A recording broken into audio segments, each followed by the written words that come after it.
To begin tonight's conversation, we are honored to hear from Bashir, whose work reflects the growing power of young people to lead transformative conversations around climate justice, community resilience, and sustainable futures. Bashir, who is from Sierra Leone, thank you for joining us today. Well, Bashir, before we speak about organizations, initiatives, I would love to begin with you personally. Can you share a bit about yourself? What first sparked your journey into climate justice and community advocacy? My name is Bashiru Koroma. I am a conservationist, an environmentalist, a climate justice activist, and I have been doing this work for a while, more than 10 years now. I'm also a planning and development specialist at the National Tourism Board in Sierra Leone, as well as the executive president and CEO of Keep Africa Beautiful Sierra Leone. My journey in climate justice, I could say, was sparked by multiple factors.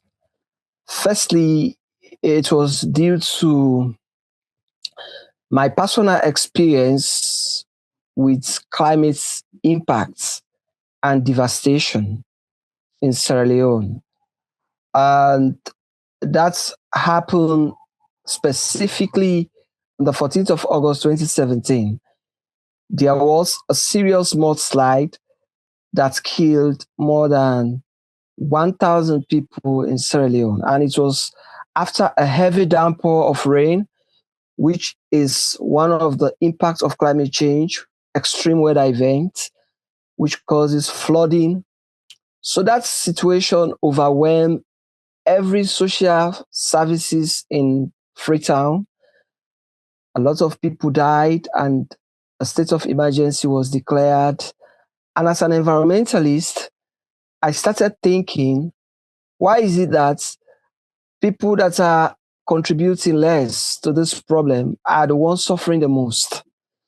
So my desire to contribute in helping solve that problem actually led me to enter the journey of climate justice. So since then, I founded Keep Africa Beautiful Sierra Leone as a youth organization because I observed that there was no inclusion in decision making that deal with policies that actually deal with either mitigation or adaptation to climate change. So I founded Keep Africa Beautiful Sierra Leone as a youth activism and advocacy so that we can also collaborate with other organizations in helping to solve or to contribute in solving the challenge of climate change. Thank you so much, Bashir. To add on, tell us about the organization or initiative you're leading or working with. What is your mission? Who are the communities you work with? And what is one initiative or project you're especially excited about right now? The organization I am leading is Keep Africa Beautiful Sierra Leone. Our vision is to create a wall of community that is socially connected, economically sound, and environmentally healthy. And in that, we have a mission. The mission is to engage individuals, institutions, and communities to provide environmental sustainability, climate education, and community empowerment. That is our mission. So we engage institutions, government institutions, learning institutions like schools, like universities. We also engage local organizations, local communities, and local community leaders. So the initiative that we're working on currently that is so exciting actually have series of activities like climate change awareness. We organize climate change awareness programs. We organize environmental education in schools and colleges, community sanitation and hygiene. We organize tree planting events and conservation education. We organize youth empowerment through mentoring, public speaking programs. We also organize civic and environmental leadership programs. So currently we have a flagship program we are working on, which is the Community Youth Climate Science Lab and Collaboration Hub. The Community Youth Climate Science Lab is a center where we mobilize community youths to engage in thinking, in innovating, in creating solutions to the climate change impact. The one thing we are currently focused on is climate smart agriculture, because we have a lot of people engaged in agricultural activities. So climate smart agriculture is what we're doing through gardening, teaching people how to improve their soil, how to do agriculture in an extreme environment, in an extreme weather event. That kind of things is what we are training young people at the Climate Science Lab at Collaboration Hub. What does meaningful support look like for your work moving forward? And how can the people watching today, including the educators, advocates, institutions, and partner organizations, meaningfully engage with or support your mission? So we need other people to work. We cannot do it alone. We need others' support. We always collaborate. We always partner in critical areas. Currently, as I indicated earlier, we have this Youth Climate Science Lab and Collaboration Hub, which is like a resilience center where we teach people in agriculture, in waste management, how to solve real-time problems. So we are also learning in the process. So we want to extend our desire to collaborate, to partner with other organizations that are advanced or that are not, to help us with technical tools, technical education, technical expertise, with learning materials like books, like networks that can help us improve our knowledge, that can help us broaden our horizon. We are doing climate smart agriculture without proper tools, without proper knowledge. So we need tools like the greenhouse, which is normally used in processing the greenhouse gardening.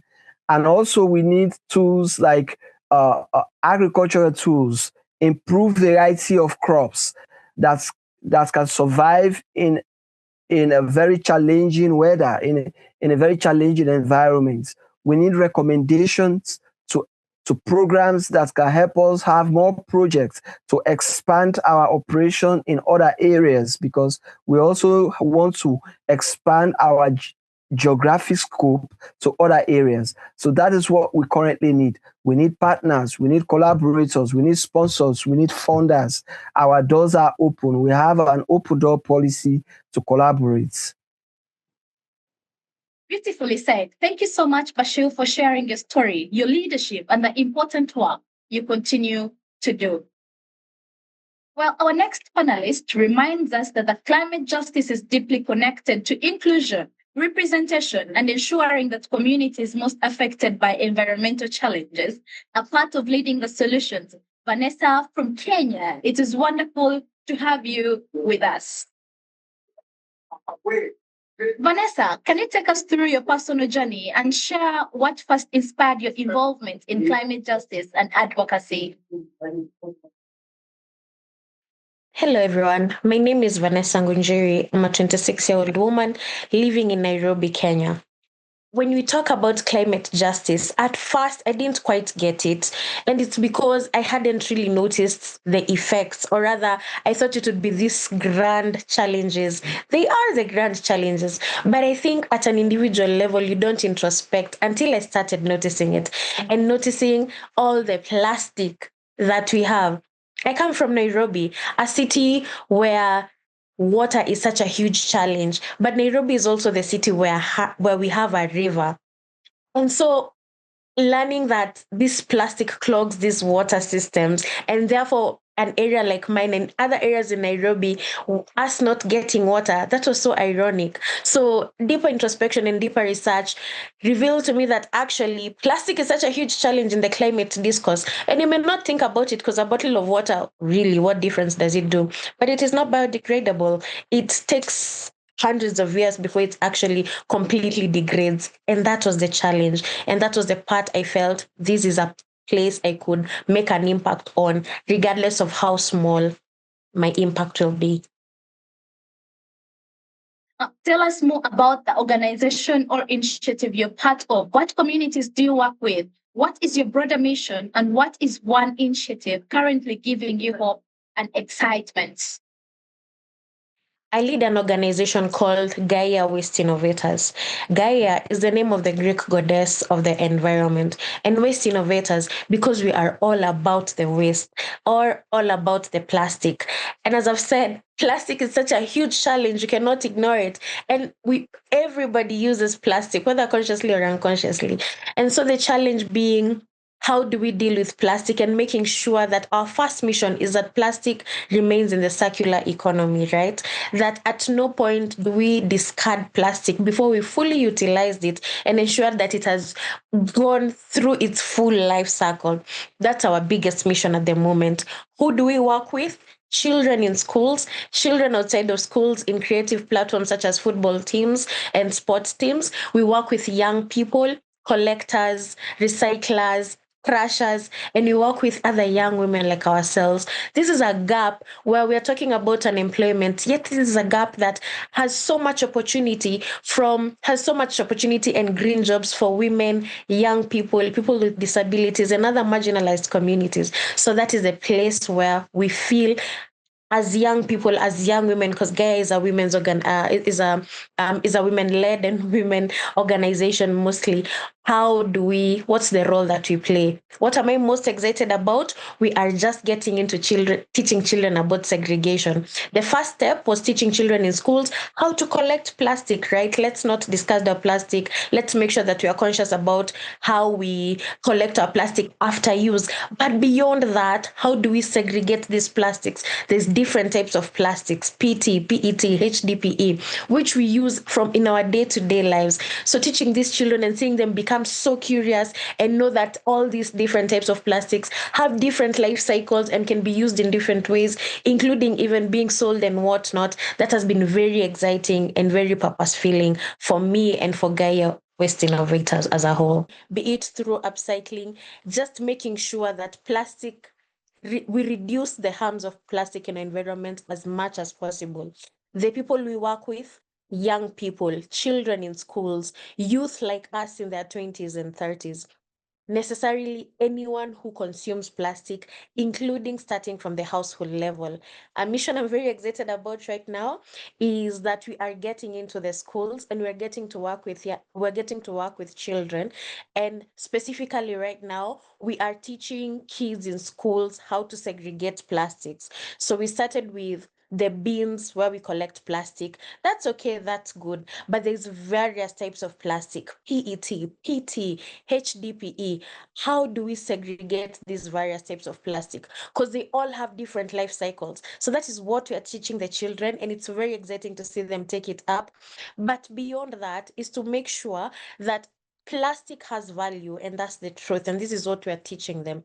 Beyond this, how do we, even working with the young people and women like us, how do we make sure that they're getting money through plastic, be it upcycling into what we make, like benches and pipes, be it selling the plastic, be it cleaning it, crushing. There is so much in the plastic ecosystem, and this is what I'm very excited about, to open up these opportunities, not only for ourselves, but other people as well.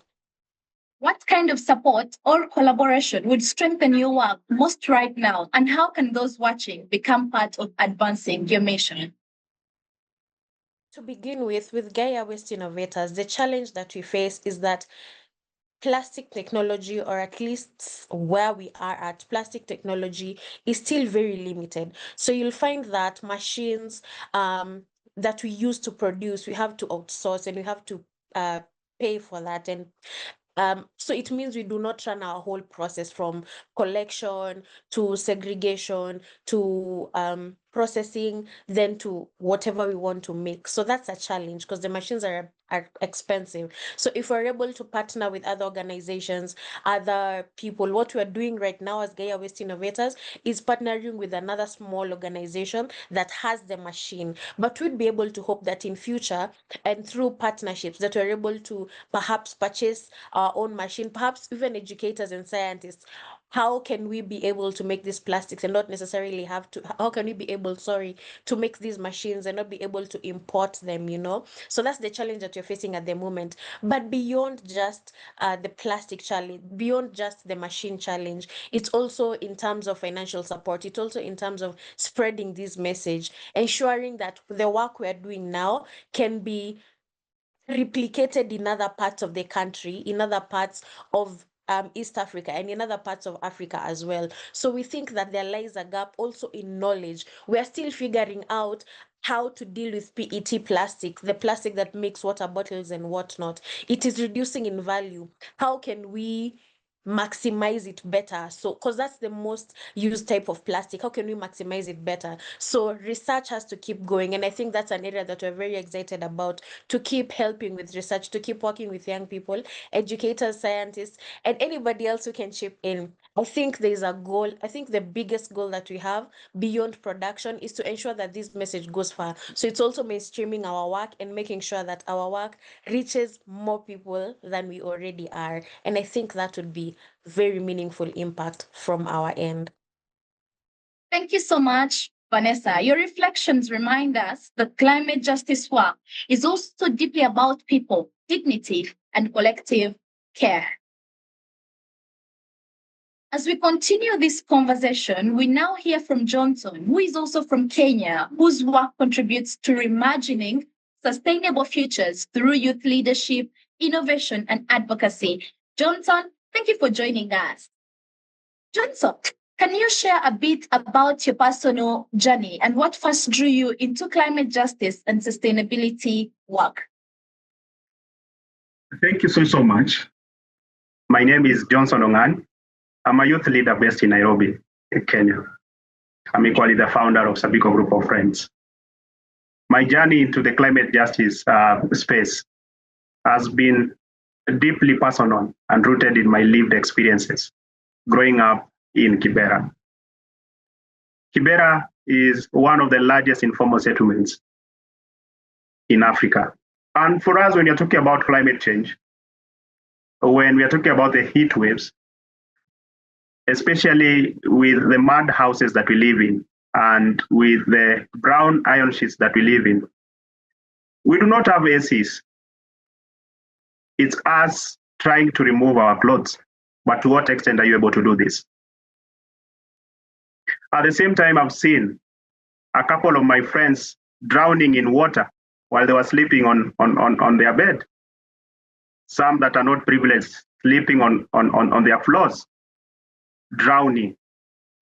So for me, climate justice and climate change is not something I've been reading on newspapers or on storybooks. This is something I've seen. Over time, I came to understand that climate justice is closely tied to social justice.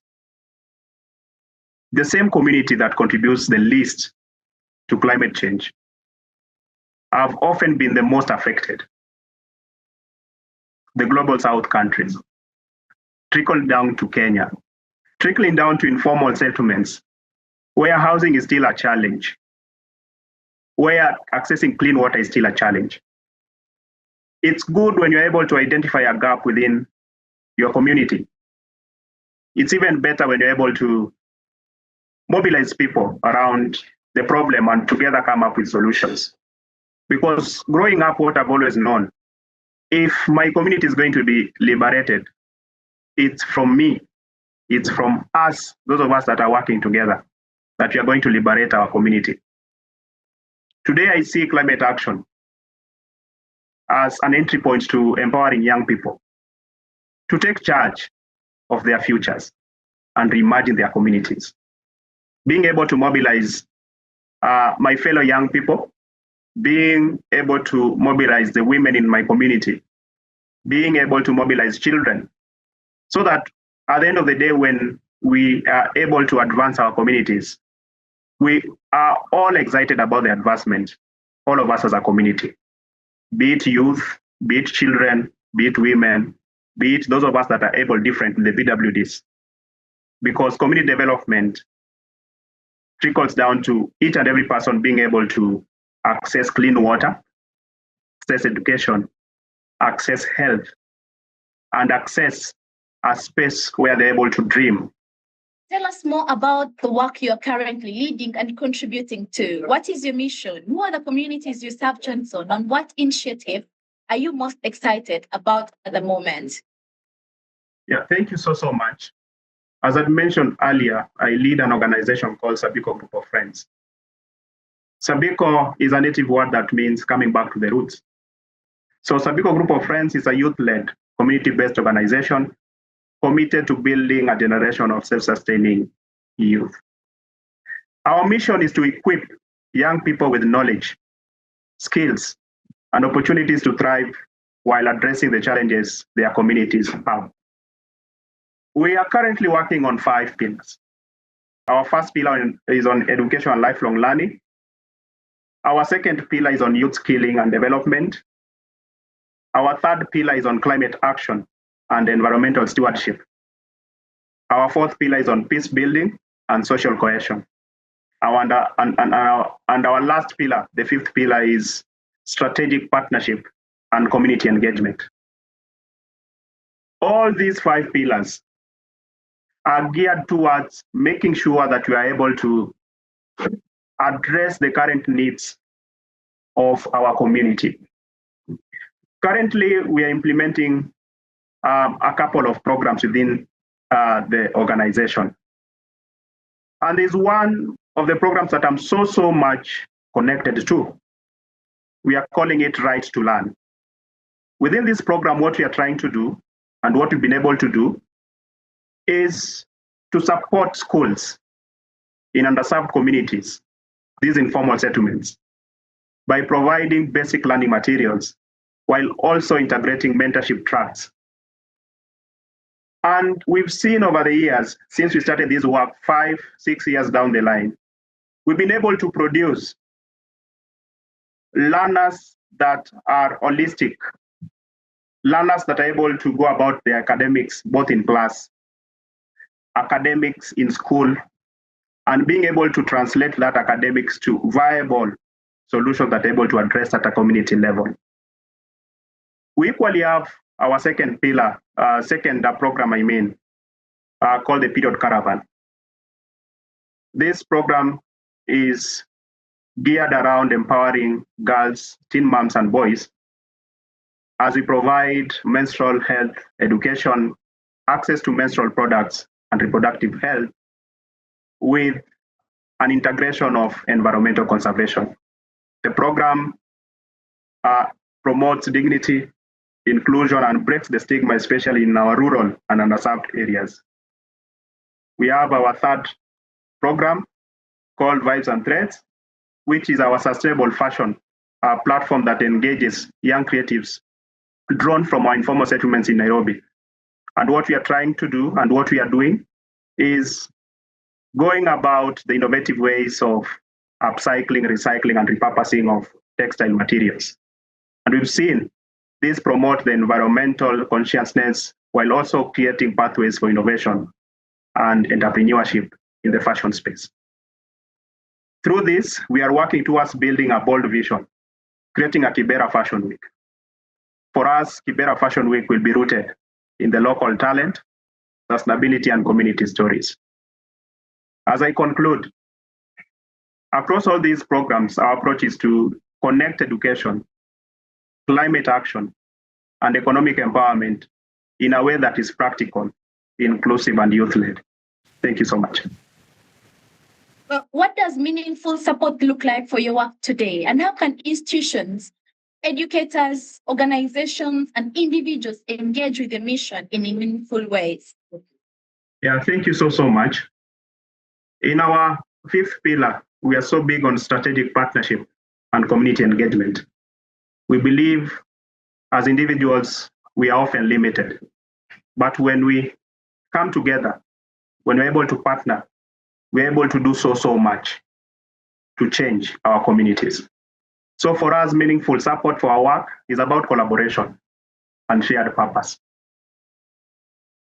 You can support us with the Right to Learn program by helping us expand access to learning materials and mentorship opportunities for students in underserved schools. For organizations and advocates, there are opportunities to collaborate on programs like Period Caravan and Vibes and Trends, whether through funding, co-creation, or technical support. We believe these programs are scalable and can reach many more young people with the right partnership. Having you on board can help us amplify this work. Beautifully shared. Thank you so much, Johnson, for your insights and for the work you continue to do. Our final panelist in this segment reminds us that climate justice is ultimately about protecting people, communities, and future generations. Lucky, all the way from Nigeria, it is truly wonderful to have you with us. Lucky, can you share your personal journey with us and what inspired your involvement in climate justice and advocacy work? Interesting. Thank you for that question. So, my journey and what sparked my work into climate justice started sometime in 2018. Before then, as the first son of my dad, of my parents, I would always follow my dad to the farm from age 8. And I would always see what we usually get at harvest. Or when I got through to the university and always come back home, I started seeing that the harvests were dwindling. And then I began to ask questions. However, I started my volunteering work that same period, 2018, 2019, where I volunteered for organizations around the development space. One very notable one is the UK-based Voluntary Service Overseas, VSO. I started my volunteering journey with VSO through some of their educational program. But I got exposed to the UN Agenda 2030, which is the SDGs, which has 17 goals. And out of these 17 goals, my favorite goals when I started used to be goal 1 and goal 2. But when I got deeper into the SDGs, I came across goal 13, which is climate action. And the target of that was to really combat climate change and its impact. So I could easily relate goal 13 of the SDGs to goal 1 and goal 2, no poverty and zero hunger, and also with the work that I do. However, I got really deep into the climate justice work as a young professional when I got a fully funded scholarship to the inaugural Nairobi Summer School on Climate Justice in 2021 in Kenya, where I got to learn the concept of climate justice more. But what really caught my attention during this scholarship was the narrative that Africa contributes less than 4% to the global greenhouse gas emission that causes climate change. However, Africa suffers the most of the impact of climate change. We could see it in flooding. In Nigeria, for example, every year, about 26 out of the 36 states are usually flooded between August and September down to October. So I could relate flooding, I could relate the narrative of drought, I could relate also job losses. So this also brought out more questions. I began to ask more questions. Why is this? Why is that? And then I joined young people around social media campaigns. One of the most notable campaigns I've been part of and pushed is the Waters Change campaign, and also the Climate Justice Now campaign of the Pan-African Climate Justice Alliance, PACTRA.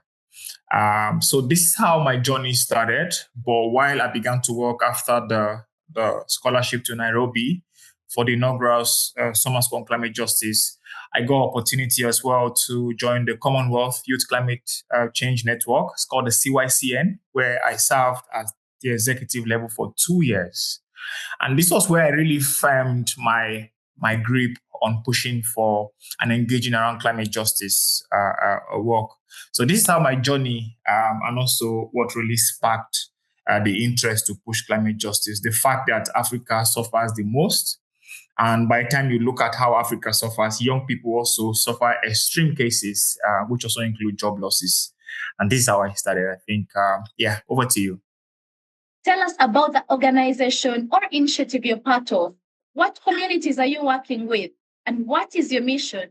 And what initiative are you currently most passionate about? Thank you very much. I currently work with Green Faith Africa, where I serve as the Nigeria National Coordinator.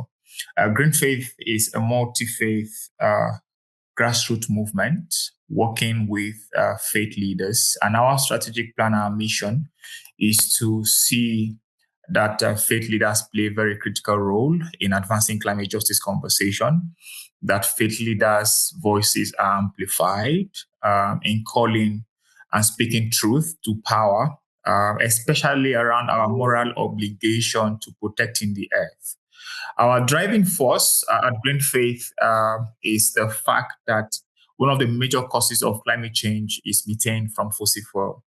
And we've seen from the sixth assessment report of the IPCC, and also we've seen calls from the UN Secretary General Antonio Guterres, who has lended his voice to the fact that fossil fuel are a major cause of climate change. So what we do at Green Faith is to build the capacity of faith leaders to understand the climate change and climate justice context, and then encourage them to use their platform to advocate and also to call for a decrease in fossil fuel investment, then increase in renewable energy options. In this case, for us, we push solar, which we think it's a clean alternative to energy that is from fossil fuel. One of the most interesting initiatives that we're working on currently is called the African Women of Faith in Energy, currently being implemented in about 5 African countries where we have presence. And the initiative is to build the capacity of frontline women who are most impacted by oil spill and oil exploration. And for Nigeria, our focus area is the Ogoni land, where we have the impact of fossil fuel that's affecting fishing, affecting farming, affects the drinking water of the community. So we are beginning to build the capacity of women to engage and also hold duty bearers accountable to providing alternative energy sources for them. But also, I think another initiative that will be interesting to mention on this call is the launch of our climate justice and social protection for climate adaptation work that we just started recently somewhere in southwestern part of Nigeria. So these 2 initiatives, it's what we're currently working on. But on the broader scale at the Africa region, we're also pushing the Stop EACOP campaign, which is majorly being championed around the East Africa region of Kenya, Tanzania, Uganda as well. Yeah. Well, thank you, Lucky. But what does meaningful support look like for your work and vision moving forward? How can the audiences watching today contribute meaningfully to the change you are building? Interesting. Thank you. One of the things we try to do with our campaign work, currently we have the Heal Our Land campaign, which is currently being implemented in Nigeria. There is the Keep Oil in the Ground in Ghana. And then there's the Stop EACOP campaign in East Africa. A meaningful engagement would be, for me, very simple. Simply commenting, simply tagging those who are responsible for the climate crisis, say the US government, say the big oil corporation, would really mean a lot to us at Green Faith and also be meaningful engagement. However, there is a different level of meaningful engagement, and that is for young people, my constituency that I've always supported. Meaningful engagement would also be making access to every resources that makes climate action meaningful and easy for young people to access. First off, it is very difficult from where I'm from for young people to even get badges to attend global climate change conferences. Furthermore, it is very difficult for them to even get into these negotiation rooms. And then I have friends who jokingly would say, getting access to climate finance is even more difficult than getting a PhD. And this is true because the requirements, the years of experience, the documentation that have been required from young people is difficult for them to get. So it's an attack on meaningful engagement. Easing the process, designing and developing youth-friendly climate finance, access to climate finance would also push meaningful engagement. So yeah, for me, if I see organizations or young people able to reshare, comment on posts, on engagement, on narratives that support them, that would really mean meaningful for me and also for the work that we do, not just in Nigeria, but on the African continent. I'll stop here and over to you. Thank you so much, Lucky. Your reflections, just like all the other panelists have said, I think just like Vanessa has pointed out, Bashir has said, and just like Johnson has also mentioned, we think climate justice is not simply about just the environmental protection, but also about justice, dignity, livelihoods, and the futures communities actually deserve. So thank you to all our panelists for those incredibly powerful reflections and insights. One thing that has stood out so clearly is that this climate justice work we are all doing is challenging, but also it is deeply human.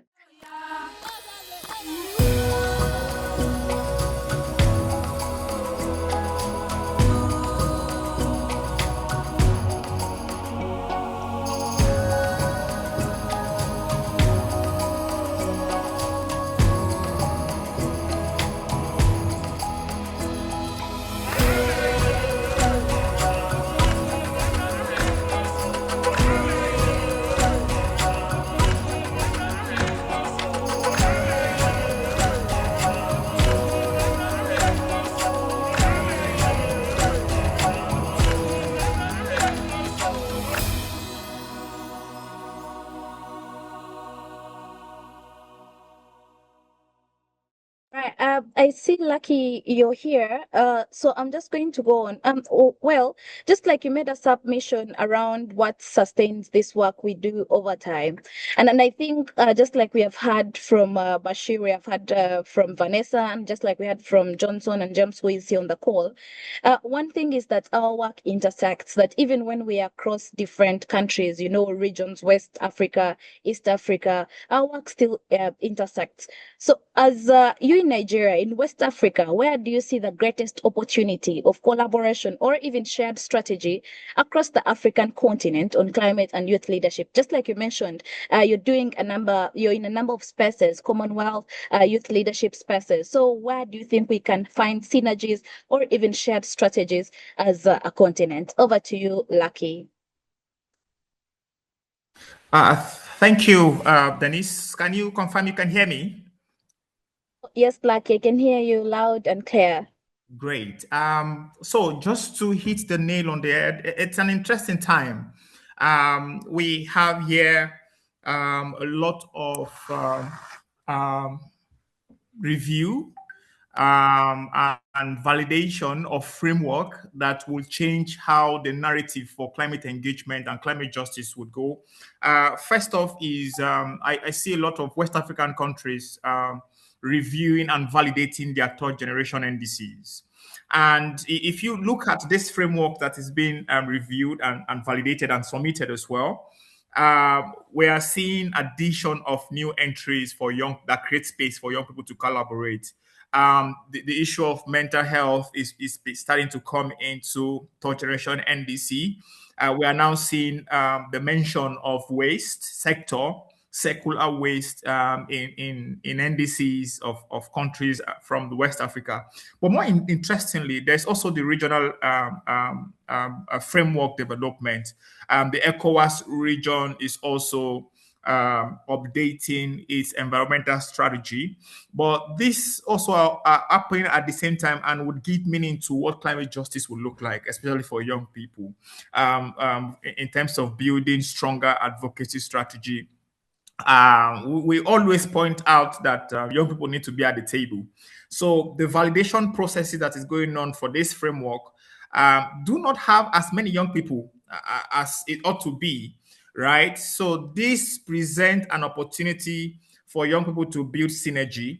Let's say young people in Nigeria trying to identify their counterpart, their colleagues in Ghana, in Senegal, in Benin, that could all push together and go to, let's say, the ECOWAS Secretariat that is in Abuja, Nigeria, or even as well think of the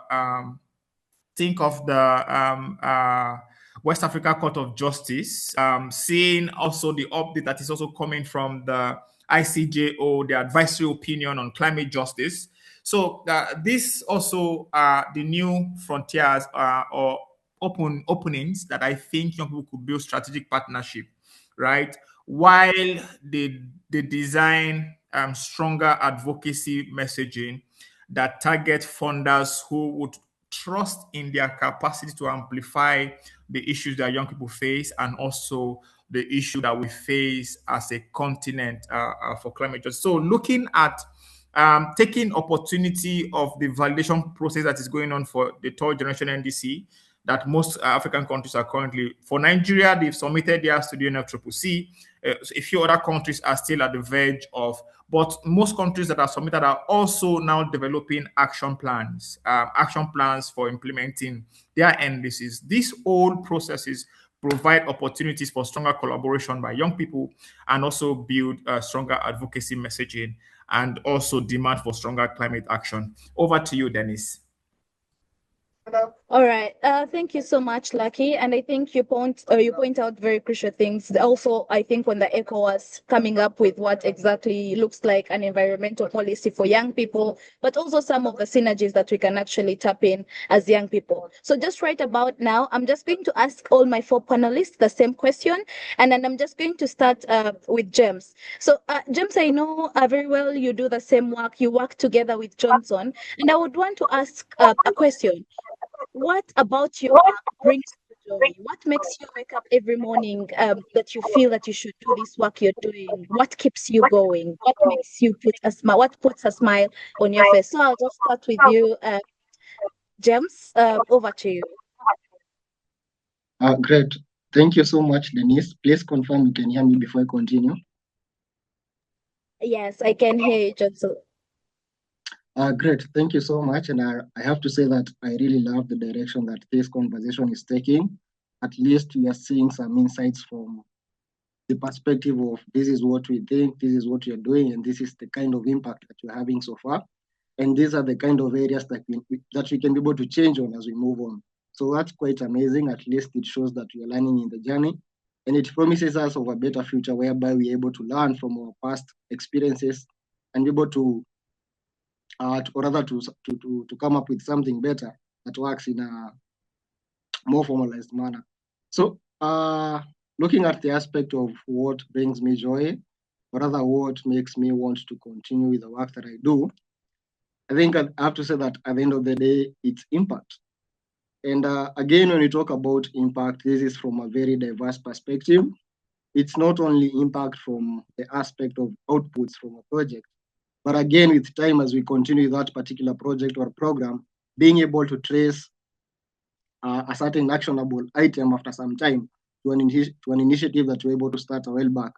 Let me give a very practical example of the Right to Learn project, or rather with Johnson himself. And I remember citing this a while back during one of our events.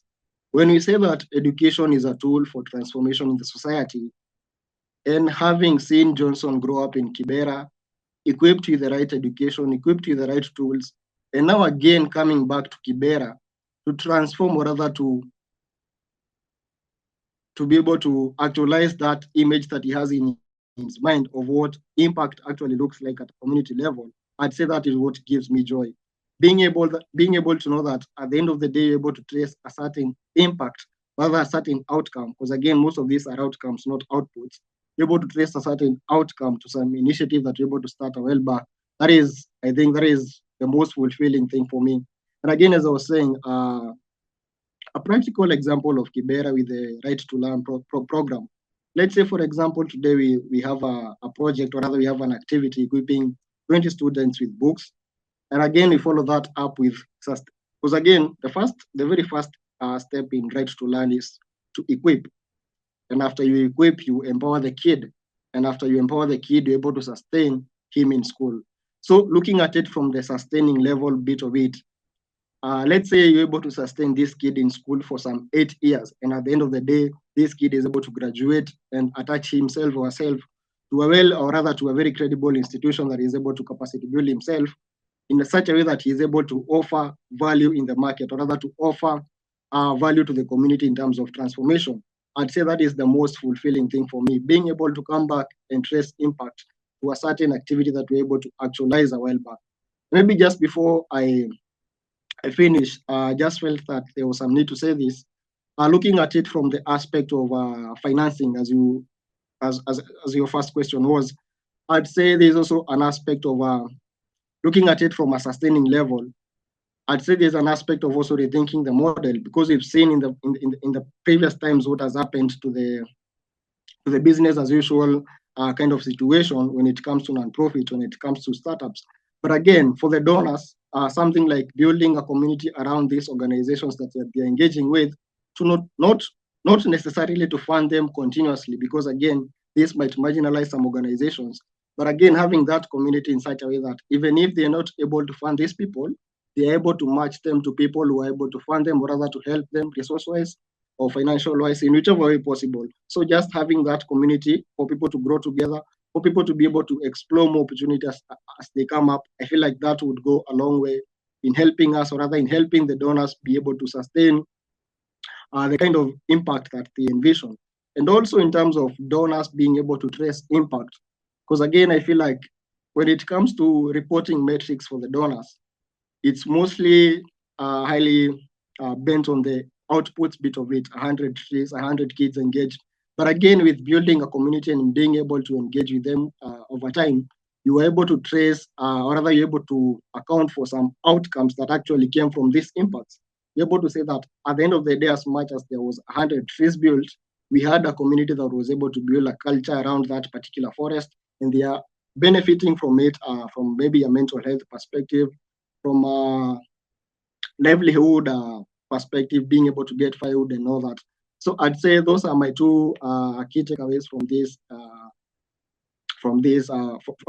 that question.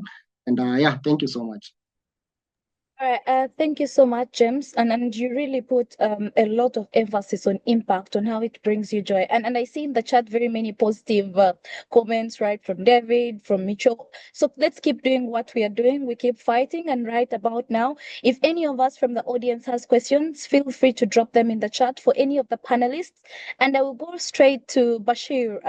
Same question. What brings you joy? What part of your work actually makes you smile and wake up every morning wanting to do the same work? Over to you, Bashir. Thank you, Denisa. Can you hear me clearly? Oh, yes, Bashir, I can hear you clearly. Oh, okay. Thank you very much. What makes me passionate about what I'm doing, one is the fulfillment of sense of purpose, because we have strong challenge here that affects people around you. You wake up in the morning, if it is the rain, you see flooding, you see landslide, you see deforestation, you see waste management affecting people everywhere you go. You see poor sanitation.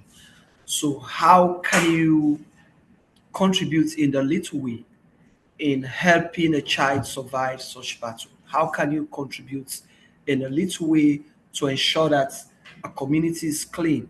How can you contribute in a little way to ensure that people around you at least survive for that day? That sense of purpose, that realization of your vision, your organizational vision and the contribution of what you are putting to society. That your little way you contributing to ensure that a child that doesn't have access to education, even if it's just one kid, you help to ensure that for that day, that child is able to identify the alphabet A, B, and C. That kind of what we're doing is what actually keep me going, because in our communities here, everything is a priority. Everything I mean is a priority. Energy is a priority, health is a priority, education is a priority, food security is a priority. So in such kind of community, the way you contribute in helping the most vulnerable is what keeps us going. And that is very important because it comes from different angles. So you go to bed, you consider yourself to be privileged because one, you are educated, you have a network, you have food on your table, but some people don't. So that kind of what we're doing is what keeps us going every day. And we are seeing the impact every day. We have been able to build a school in our community where people go and learn. When you see young kids learning in the school where you contributed to build, it fulfills you. It gives you a sense of fulfillment, a sense of satisfaction, and it brings smile on the faces of the most vulnerable in the community. So those are the things that keep us going. Thank you. Wow, wow, wow. Thank you so much, Bashir. And I think you paint a very great reality of what exactly happens on ground and how these individuals or even how the children's lives are transformed. Thank you so much for the work you're doing. Kudos and keep the work going. Well, right about now, I will just call on Vanessa, who is our final panelist to this question. Please, Vanessa, feel free to answer the same question. Over to you. Thank you, Denise. And it's just to appreciate the input from my fellow panelists, Bashiru and James, on how important. And I think at the end of the day, all this work goes to the community. So I think the initial goal is seeing that the joy comes from seeing the community understand the work, right? The second thing is that beyond just the community knowing what's going on, it's for them to take ownership and for the community to also want to spearhead and take part, not only take part, but also be the limelight or the spotlight of this. So in as much as we are young leaders doing amazing things, our work makes no change if it's just us doing it. Our work is more impactful if it's community centric, if it's picked up by other, for example, in my case, other young women, other children, other young men, other people in general. So necessarily that's the joy, I would say, that work is not only done by us, but also sustainability by ensuring that people or that the work is developed, is adapted, and is owned by the community. Then that creates a sequence. And we talk about sustainable development, and as Lucky had alluded to earlier, I think climate action also means collective climate action. And if you're able to take this down to the community and for it to be very collective, that is the joy. I know the challenge of funding remains there, but I think the joys or the wins that we are seeing in our work, for example, what we're doing here in Kenya, is that people are understanding their work, is that the community is also owning up their work. The goal is to scale, and therefore that will be a joy at another level, scale to other parts of Kenya, scale to other parts of Africa, and be able to collaborate just as we do in the network with other young leaders. But we see that these are joys and these are wins that we can celebrate for now. Back to you, Dennis. Thank you so much, Vanessa. And I think you also point out the same issue that came from Lucky, Bashir, or even James around impact. And that's very great to see. So, well, I think I've just read from the chat, Shehu has a question where he asks, hello, dear speakers, is there any way you can develop a joint proposal for sustainable projects you're developing? So I would just throw it at you, and then anyone could answer this. I think this is a joint question also, just like the joint proposal. Yeah, over to you.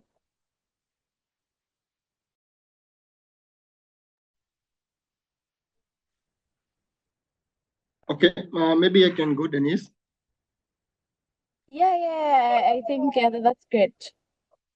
Okay, I remember someone saying, I think it was Lucky who mentioned something about mapping out some of the people who are actually realizing the same initiatives that you're doing in your area.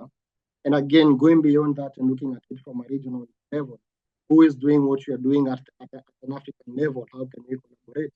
So I think at the end of the day, what really matters when you're designing these things, or rather when you're thinking around these things, it is the intentionality behind it, and two, a sense of shared purpose. Because again, I feel like working around a common proposal is not an issue.